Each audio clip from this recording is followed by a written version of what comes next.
I'm Brittan Morris, aka Mullet Mike. I race for the USA, more specifically, the great country of Texas. I've been competing in ice cross for 4 years now, I believe. Born and raised here in Austin, Texas. Lived here my entire life. I played hockey from a young age. I started when I was about 4 years old. I remember I was really into skating. I was fascinated by it. And I would see all the people on the ice rink in the middle of this mall. So I'm sitting there watching figure skating. And then my dad was like, you know what, we probably should take this kid to a hockey game before he becomes a figure skater.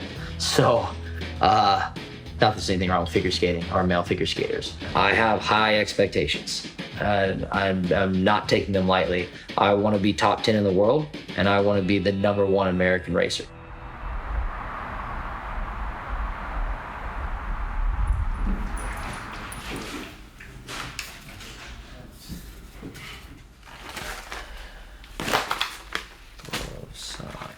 Clear visor. A lot of people don't understand why we do this sport. It's a grind. Okay, we'll keep it going. But yeah, so I'll ignore the contract that you sent me. Send one to Maddie. He'll be expecting it, and then we'll get you stuff funded. Awesome, guards. I appreciate you, brother. All right, bud. All right, thanks, man. Bye. All right, man. Just like that, we got more money. You hear that? Yeah. Now we can pay for gas and food. So, I think we got everything packed up, though. Love y'all. Love you.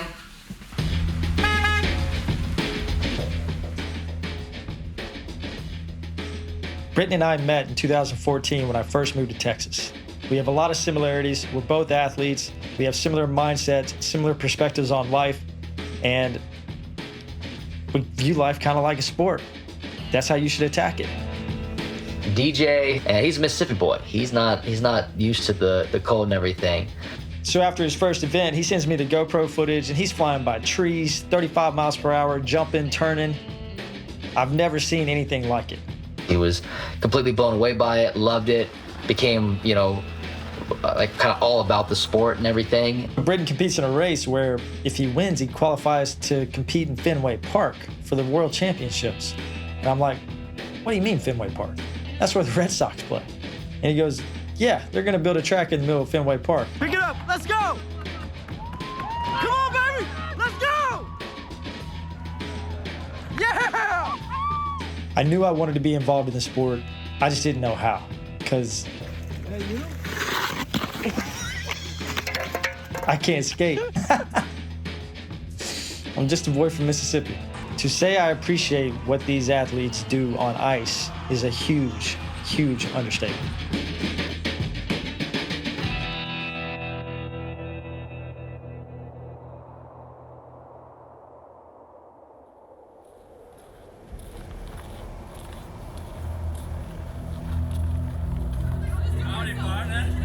Brittan started to race 3 years ago.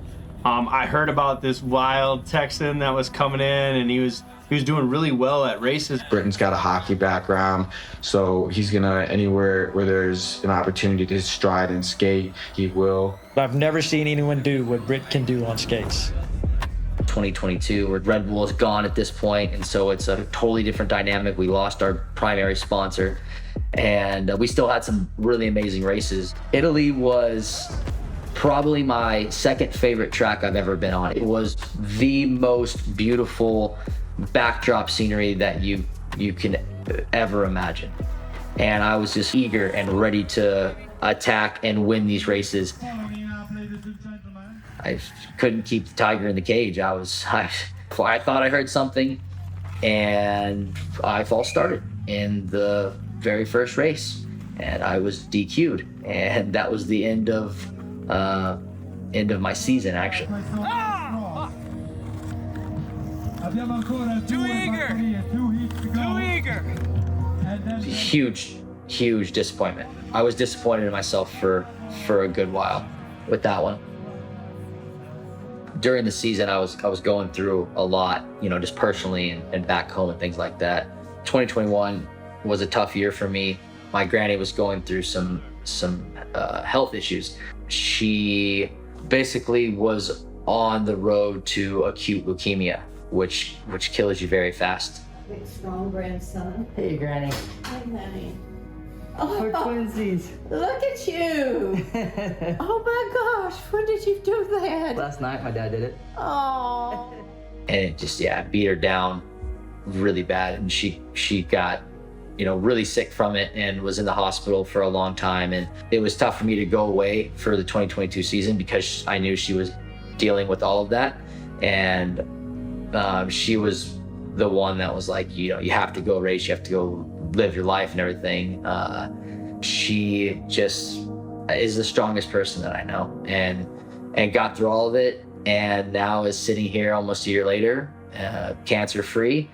So things are good right now, and I feel good. The body feels good. Last season, I went into it very, very heavy and strong and powerful, and I thought that was the correct way to prepare and train for my season. And it beat my joints to absolute shit. My knees and my ankles were shot. You can't really let that hold you back because this is a sport of injuries. Every year, either you have something that's bothering you, or along the way, you're gonna get injured. Every athlete out here is fighting through some type of injury.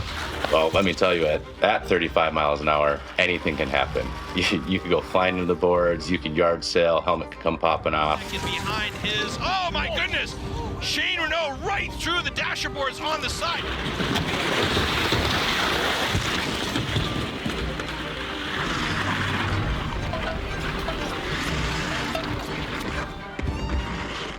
Going into this season, I changed my training approach. I'm lighter, I'm faster, and I did a ton of prehab stuff for my knees and my ankles and everything like that. So I'm going into the season, feeling the best I've ever felt, feeling the fastest I've ever felt. Clearly, this sport is dangerous. I mean, it will not spare even the best athletes. We had Matt Johnson this year, practice, day one in Mont Du Lac, Wisconsin. Toe picks. And a toe pick is when the front of your blade, the front of your skate, digs into the ice and you lose your footing. So he toe picks and slides right into a wall, tears his shoulder up. Unfortunately, we took a toe pick after the step down there and tested out the boards, and they work good. Doctor says we got a rotator cuff tear and a subscapularis strain, so it looks like the Mont Du Lac is over for me.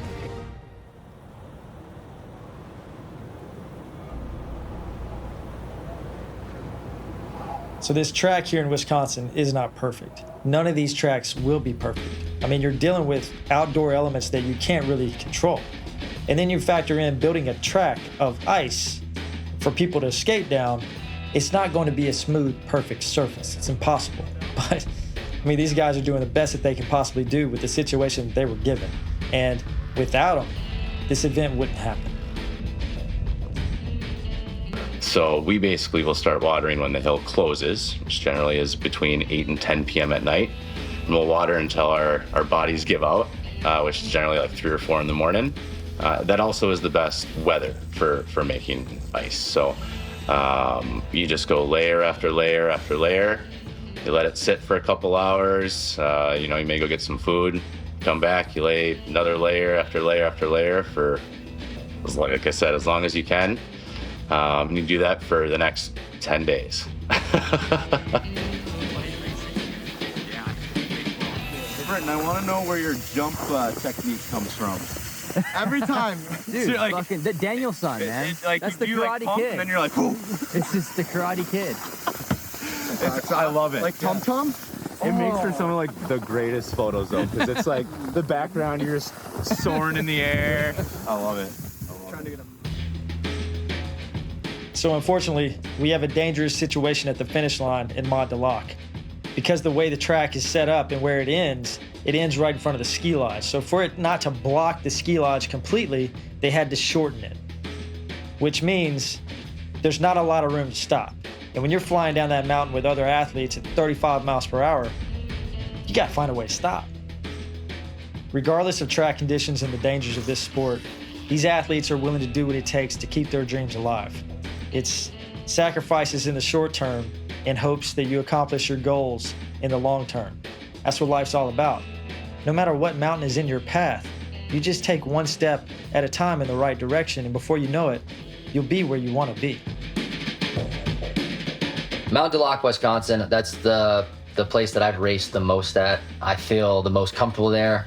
I think I've done, I want to say 5 races there now.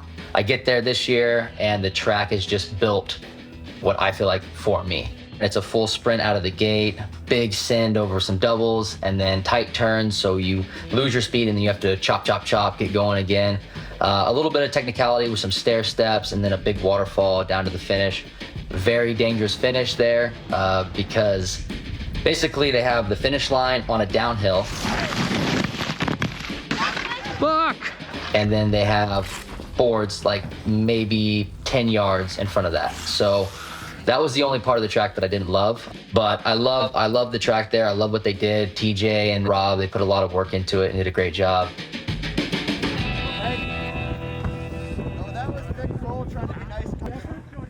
On Friday, we have time trials. Time trials are designed to divide the field into groups of 4. Each athlete will have 2 attempts down the track, and you'll take your best time, and that will be used to place you into that group of 4. Gate selections will then be determined by who finished first in your heat. Gate selections are extremely important because the way the track's set up, it's either going to veer one way or the other. So you want to have one of the middle gates so that you have the best angle going into those turns. If you have an inside gate, you might get pinched and blocked out. If you have an outside gate, you might get left in the dust. The day after time trials, we have race day. Races usually start with the round of 64. It's tournament style. So the first and second place athlete in each group will move on to the next round until we're left with the final 4. So there's a lot of strategy, especially in the early rounds. In the early rounds, you just want to make sure that you move on, but you also kind of want to make sure you get a good gate selection in that next heat. So to secure the best gate selection, you get first in each round. You want to be aggressive, but you don't want to be too aggressive and maybe make a move that causes you to be eliminated, which happened early in the day for TJ. 5 seconds warning! Michael Romano leading the way with TJ Obrecht flying through the air right on his back. TJ in second place needs to watch out, though. He's got one of the greasier passers in the sport, Matt Kawahara, coming down to the finish. Michael still in the lead. Oh, TJ goes down, and Kawahara passes him at the last second. TJ is eliminated. Push it too hard on that last turn. I wanted to be first so I could have best gate pick into the next round. Got a little wobbly, hit the roller. That's all she wrote. I got passed at the end. So happy to have this event, happy to be here, but just a little bit disappointed right now. Brittan Morris with a solid lead coming down to the finish line, and he'll move on to the round of 16. He made wins in these first 2 rounds look easy. Cale Johnstone and Brittan Morris sailing over that first jump.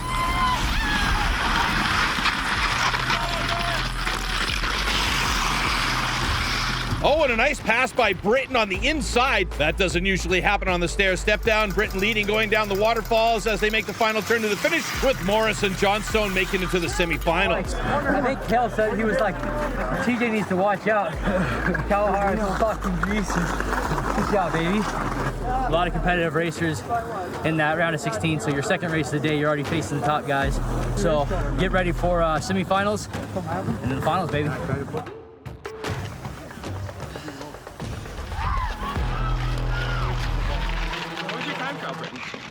In this semifinal heat, we have Brittan Morris, Michael Romano, Cale Johnstone, and Matt Kawahara. Ready?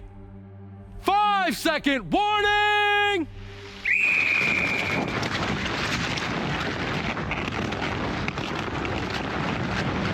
They send it over the doubles with Brittan in the lead, but followed closely by the rest of the pack. It is tight. They come around that turn, and look at the skating here by Brittan Morris to really try and create some distance for himself as the leader. Coming down towards the waterfalls, they really got to watch out for this choppy and rutted ice this late in the racing. Morris with a comfortable lead, but oh, look at this. Kawahara and Romano jockeying for second. It's going to be tight for that last spot in the final. Oh, and there's a huge garage sale at the finish line. Brittan Morris seems to be in a significant amount of pain and is holding his knee. Hopefully that won't affect him and he'll be good to go in the final.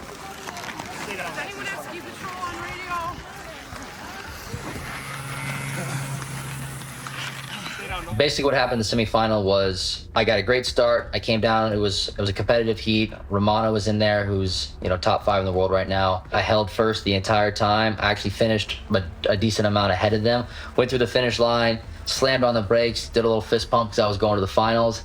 And by the time I pumped my fist and turned to my left, they were barreling down right at me. And they're going at that point probably 35 miles an hour. And I'm just dead stop, standing sideways like a dumbass. In ice cross, it's all about who gets the front of their blade in front, crossing that finish line first. Nothing else matters. That's what they were trying to do. They slide in baseball style, and they slide in right on Brittan. And unfortunately, right to the side of his knee. At first, I wasn't sure if, you know, it was just the impact that hurt or if something happened to my knee, because it was just right on the side, direct contact. The guys behind me were just trying to cross the line first. You know, they're not trying to take me out or anything. It's one of those unfortunate events where I'm just standing there.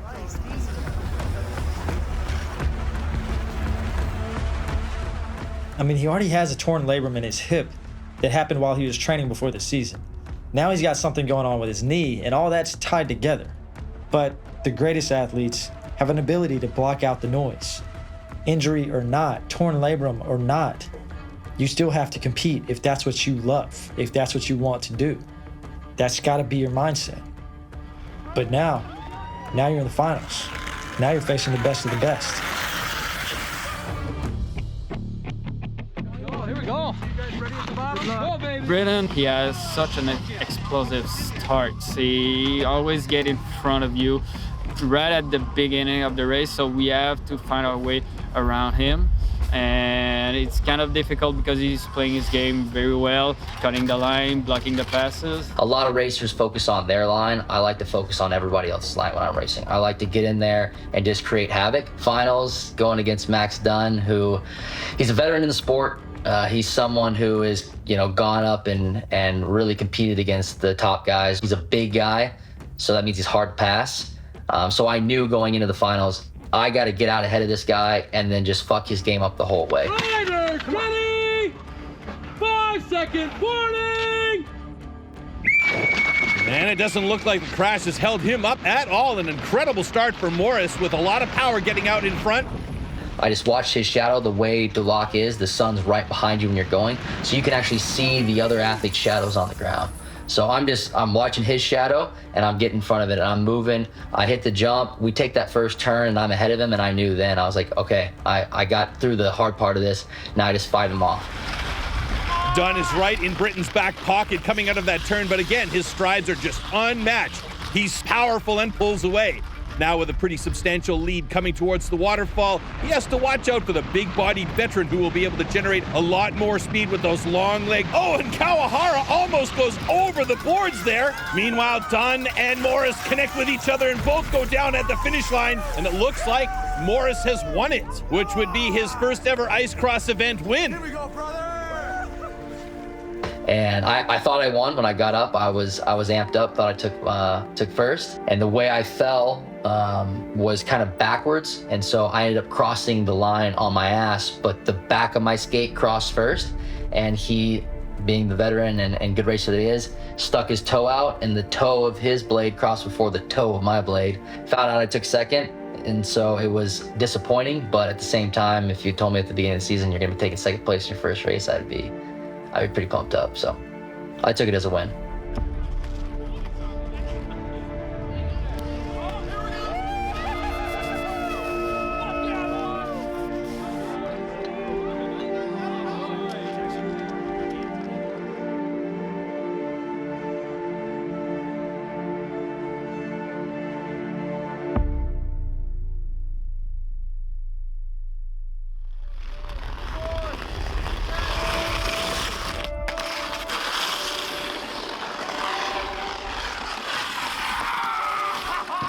You know, we want to bring St. Paul back. We want those big races back, right?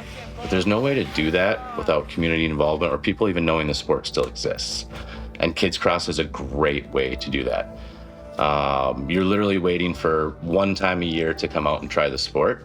So Kids Cross on Sunday gives those kids an opportunity to try a track. It's a fun event to host as a venue. It's been essentially done through volunteer hours for the last few years. So it's impressive the amount of energy that the athletes put in to keep this thing going in the U.S.